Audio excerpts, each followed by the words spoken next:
Actually, it is this session got little delayed. So now he will be speaking on very interesting topic, and he has a accomplished scientist, and for his wonderful work, ISA awarded him fellowship in Pune Convention. So we request Dr.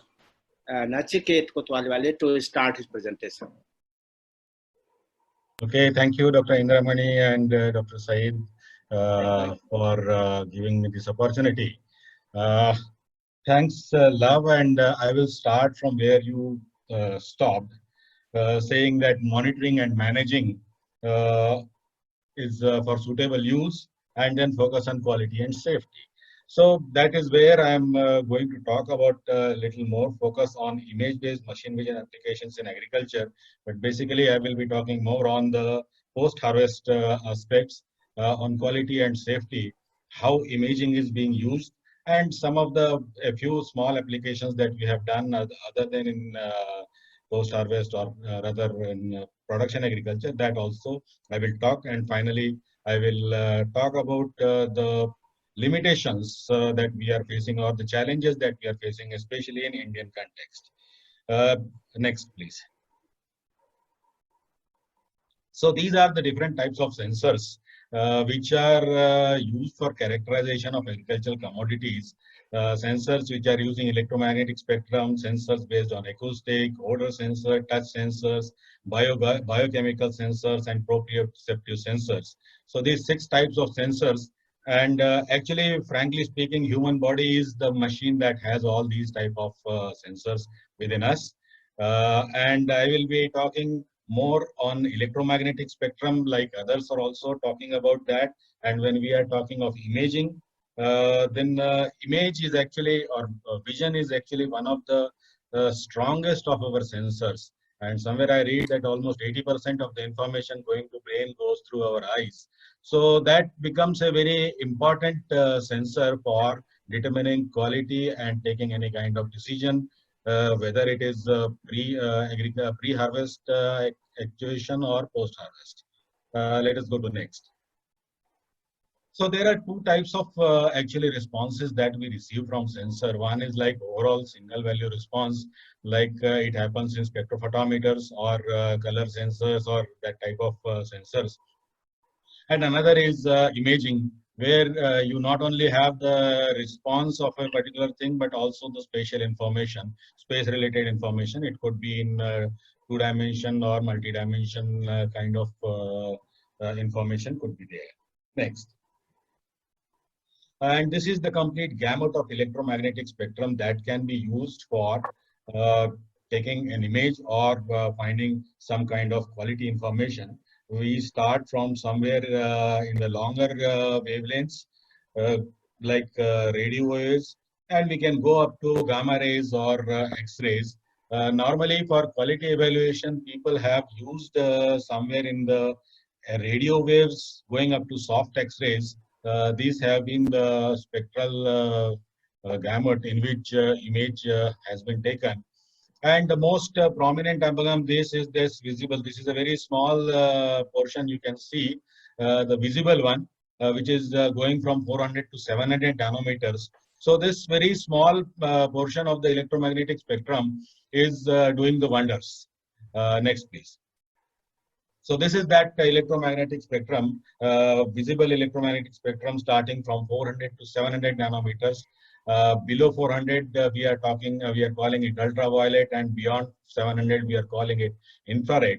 It could be near infrared or far infrared.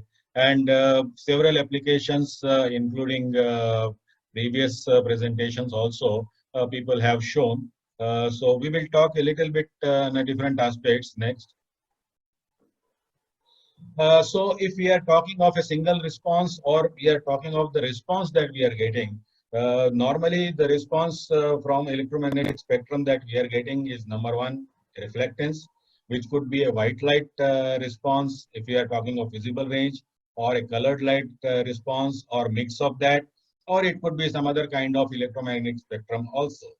Then for lower wavelengths, there could be transmittance, Or for some of the transparent objects also, we can use some kind of transmittance. Again, at the same time, we can use white lights, we can use colored lights, or we can use some kind of combination of that. Then there are some other aspects like delayed light emission or fluorescence and multi and hyperspectral responses, about which multi and hyperspectral, I think Dr. Khoth talked about that a little bit. I will also touch upon a little some experiments that we have conducted. I will talk about that. Fluorescence, normally in agriculture, we are not finding much of application in fluorescence, except for that certain insects, they kind of give some kind of fluorescence. So that might be a very specialized application. Delayed light emission, earlier days, people have worked mostly in Japan, and they found that there is some kind of delayed light emission due to chlorophylls present in food material. But nowadays, I find mostly people are going into visible, infrared, and then multi and hyperspectral. So those are the more areas in which people are working, taking images and then working on those images. Next. So working on images, what exactly happens? I will start with left side, that there is a scene. How is the whole image processing stages, different stages are happening. And in fact, let me tell you that these are all stages that even when we see some object, we go through them. So there is a scene, there is an image sensor, whether it is your eyes or there is some kind of camera. Then if we are talking of the digital imaging, then there is some kind of digitization, some compression and storage, transmission. This could be one route, or there could be digitization, compression, storage, and then using that image at a later stage, or it could be digitization, maybe compression or not, and then on the board or online working on that. So during that, we are doing some kind of enhancement, compensating for some of the losses. It could be like increasing contrast or increasing brightness or changing brightness. It could be restoration. Some kind of losses are occurring because of lens or because of movement or because of our sensor problems. So those could be corrected, but not necessarily. If your image is coming very perfect, if you are taking your image in a very uh, well-known condition or completely controlled conditions, so you may not require that. Then comes some kind of segmentation where you are segmenting your object of interest from the background. From that segmentation, you are doing some kind of feature extraction or some kind of relation extraction. Then here comes your own database. From there, you are connecting this information to your database, searching for some kind of data that is matching. Some statistical analysis or stochastic models could be there, which can be applied. And then this is going for ultimately some kind of description or interpretation and decision making. So in fact, this is what we also do as a human being, and our challenge is how to get it translated in some kind of programming language that can be understood by a computer or by a machine which is considered to be less intelligent than human being. Next. So major areas are discretization, especially if we are talking of digital image processing. So we need to convert from analog to digital. Mostly this problem has been solved now. Majority of the cameras or sensors which are coming, they are giving digital output. Then processing, it could be primary, secondary or tertiary processing, and then some kind of analysis for leading to some decision making. Because ultimately we are using all these sensors and these tools for making some kind of decisions or helping us to make a process faster. Next, please. So Dr. Khoth has already shown you some of the imaging hardware, much more sophisticated than these ones. But in case of research as well as in case of online applications also, or some lab-based applications, these are different types of cameras which are used. It could start with ordinary digital cameras, then it can go up to hyperspectral cameras, smart cameras are there, even the scanners. the office scanners or the web cameras, they can also be used based on different applications. And I believe 2 days back, Dr. Soni of IIT Kharagpur, he also presented on different types of cameras, especially the visible range cameras, which can be used or which can be modified for agricultural applications. Here I will talk more on applications on post-harvest. Let us go ahead. Next slide, please. Yesterday there was not yesterday or day before yesterday there was a question that how do you select a camera for your application. So in general this is a thumb rule that what type of camera resolution you have, what is the field of view that you have, and then what is the pixel numbers or how many pixels are there in your camera. So based on this, this table is useful. And then as we can see the first row, if your pixels are 640 by 480 and your field of view is 60 millimeters, so your resolution is normally 0.185 millimeter. And using some kind of Nyquist rate, let us say if you say 2, then you can safely say that if your object is smaller than 0.4 mm, maybe approximately 0.4 mm, then you cannot use this. Or any object larger than 0.4 mm, you can get that object visible in this kind of situation. So as you can see, if you want to see a smaller object, then you have to increase your number of pixels in your camera, or then you can you should play with your field of view. You can decrease or you should decrease your field of view. So this is how you select a camera, and camera guides are there available on internet. Many of those are that can help you in selecting an appropriate camera. Next. Thank you. Sorry for interruption, Dr. Naseer. I think if you make another 7 minutes, you have time. Oh yeah, I think I will quickly do it. Okay. All right. So these are the other imaging techniques that we have been exploring for especially quality evaluation of products, and that to non-destructive quality evaluation of product. One of them already Dr. Foth has talked is left side bottom is thermal imaging. But other than that, we have used X-rays, CT and MRI and ultrasonography for non-destructive quality evaluation of different kind of fruits and vegetables. Next. So these are some of the applications that we have developed based on the visible or that invisible imaging. So physical and morphological chromatic characteristics we can extract using ordinary scanners.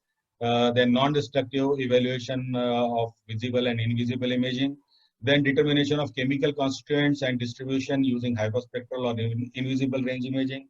Then site-specific weed management, one application we did. Using imaging and nutrient profiling of a crop. These are some of the things. Next. This is a application that we developed, which is works not online, offline. You can take an image of your product from using ordinary scanners, office scanners, and then feed to this particular software, and you get all kind of the information related to its size and shape properties. Next. These are another software that we have been developing for finding the analyzing different crop parts in order to find out or determine the varieties of those crops. Next. These are more applications. Some of them we have used, developed using MATLAB. Some we have developed using C. So these are the software in which we determine the quality or traits of different kind of crop parts. Next. This is one application that we developed for sensor-based site-specific herbicide applications. I will talk about some of the problems or challenges that we faced. In this, there are cameras mounted on each row, and then the hypothesis was anything between the row that is green is weed, and then weedicide is applied only at that place.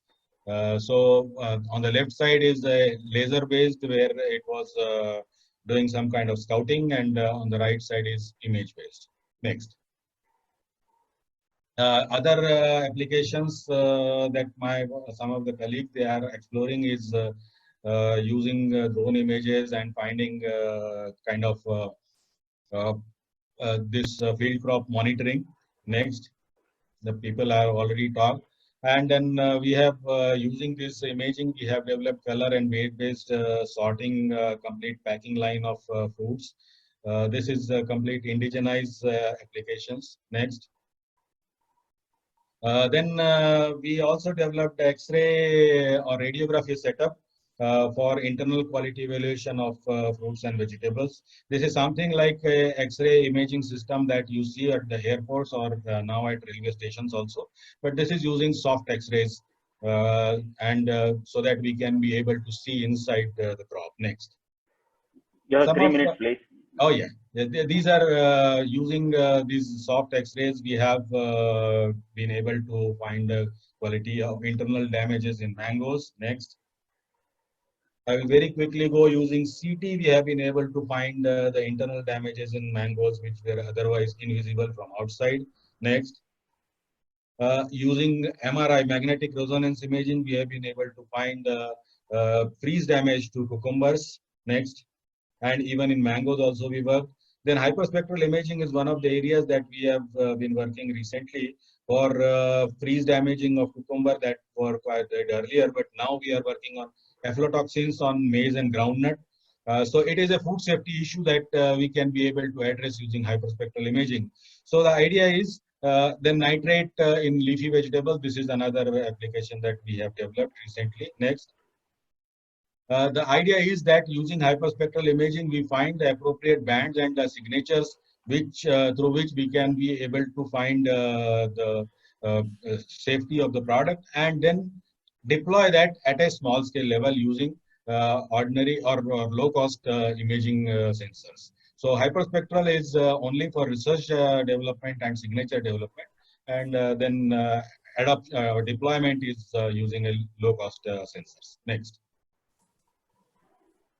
This is emission imaging. I think others have talked about it. I will just talk a little bit applications in the post-harvest issues like product quality during baking, cooking, freezing, and cooling. Then monitoring of cold storages is another very nice application that we saw that people can work. And like Dr. Khoth was telling, the mobile mounted sensors can be very much useful. Then crop stress monitoring and soil quality monitoring are other applications which can be developed using thermal imaging. Next. Next, please. These are the, I think this is the final slide I'll talk about. Major issues, challenges, especially in view of the Indian scenario, is the robustness and affordability of the sensors and the other hardware. We are working in the field environment and then we are working with people who are not highly sophisticated, trained. So robustness of these things and then affordability, this becomes a major issue. Then development of image processing protocol. In agriculture domain, the major issue comes that you cannot have a single solution for everything. You need to have some kind of inside processing when it takes place, especially image processing. Traits change from crop to crop, even within crop, from variety to variety, traits change. So it has to be worked out, and that adds to cost and speed of decision making. So that has to be taken care. And then for all these, you need trained manpower for development as well as for implementation. And then there has to be industrial support, because the research organizations or academics, they are working on prototyping, but it needs to go to industries. I think with that, I stop. Thank you very much. Next slide would be thank you. Thank you. Thank you, Dr. Nachike. It's a wonderful insight to see what is you're doing in CIE. I would take one question. I think one question, Dr. Naresh, quick question, please. Yeah. Yeah. So the mango internal damage, is it non-destructive testing or? Which one? Please repeat your question. Mango spoilage. Mango. Yeah. Is it like online and without non-destructive testing? It is non-destructive. It is non-destructive. Okay. Using X-ray images, you can identify the spots where there is insects or where there are some kind of internal damages. That been commercialized? Thank you. Yeah. No. Not We commercial. we can have the question out. Dr. Nachiket, thank you. Dr. Professor Gajan Singh, you have a question to ask. Yeah, I was thinking, Nachiket, if you can put your system for quality control, color sorting, and the internal damage in a fruit and vegetable mandi in Bhopal, probably you will be able to get a good feedback and a possibility of how to expand your work. Right, sir. Right. So, Dr. Indramani? Should we? Yeah, I think no questions are there. Nobody has raised a hand till now. So no questions are there. I would like to thank once again both the speakers for having spent their time and come and make this particular webinar very useful for the attendees and especially young engineers. And we are all looking for a change. That is what the word, the mantra is, that change. So we try to pull in from people from outside, all the places. This exercise actually shows outside what is happening. Of course, we go to conferences, but my experience with conference, IAC also, there are 5-10 people only sitting and listening actually. Here I see 60 people listening, I mean, to the whole speech. I mean, this experience you will not get in the conference also. I think I'm thankful. I think we all listened, so many speakers speaking. We'll, like Dr. Indramani told, we will have again a sequence of seminars, and we see how this can come up actually to help our youngsters.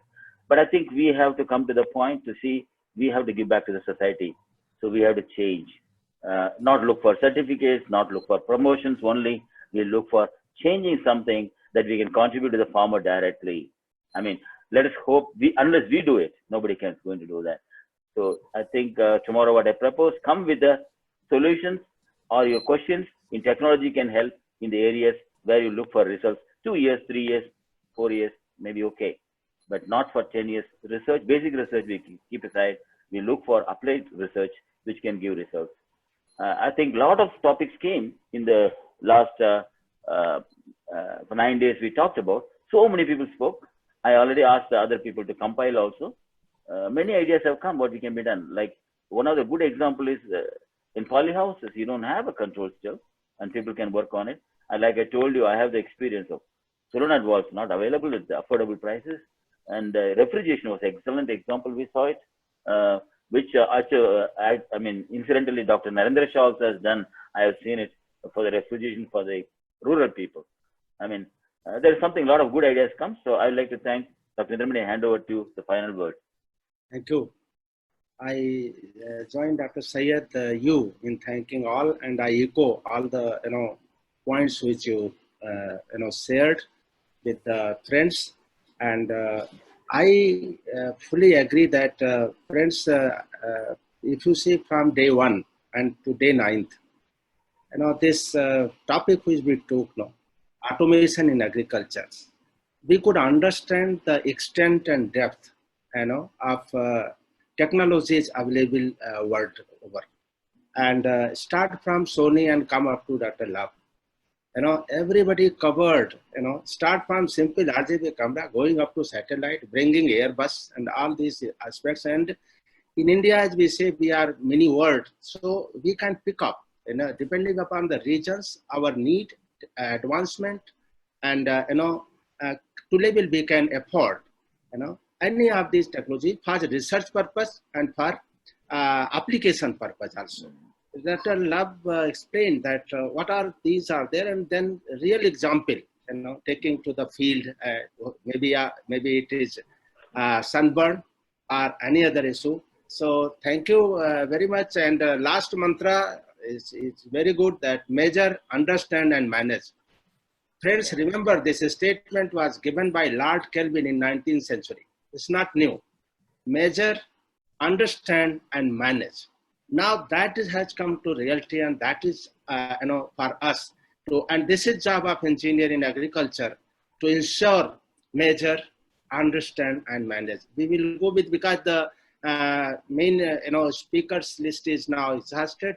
Tomorrow we'll have different aspect, more emphasis on question and answer, and understanding the topic. I have requested our beloved Deputy Director General Engineering, Dr. K. Lagu Sundaram Sahab, to be tomorrow. And we have a consortia research platform on precision agriculture.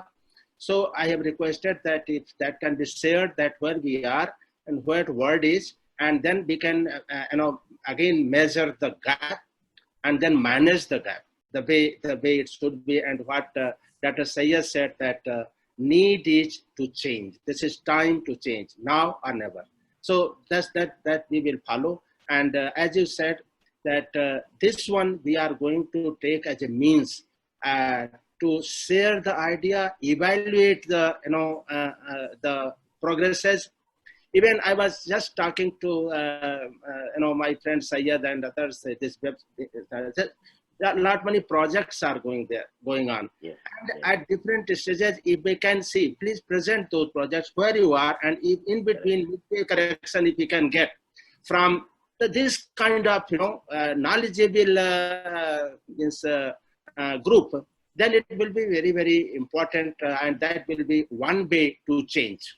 So thank you very much. This was again a very good evening, and we had a wonderful discussion, and tomorrow will be penultimate day, and there we will have, we will prepare ourselves and assess ourselves what we have done, and final day we'll have different kind of Correct. the penultimate, I said, this is not ultimate. So, Yeah. so final day will have, definitely we will decide and where, how to move. So how to bring the change. That is the idea. On 30th we will discussing, where our seniors will be there, and working scientists will be there, and we will have some points for us. Thank you very much once again, and thank you for joining us, and we will meet tomorrow. Thank you. Indramani, for 30th, get some young people also, because we have to look Yes. at what are their dreams, what are they are thinking of, okay? Sir, thank Yes. you. We have discussed that one MTech and one PhD student also should be there in the main Yes, panel. we need younger people, One- because they are the one who have to carry on. Absolutely. We discussed. We'll take some students, young people who has Yeah. passed out, and businessmen who are in the business also, somebody, and an Yeah. agriculturist. That's what we discussed. I think we'll. Correct. Thank you, Doctor Singh. Thank you. Thank you. I think we close it. Thank you. Good night. Thank you. Bye. Setu, end the meeting, please. Bye bye.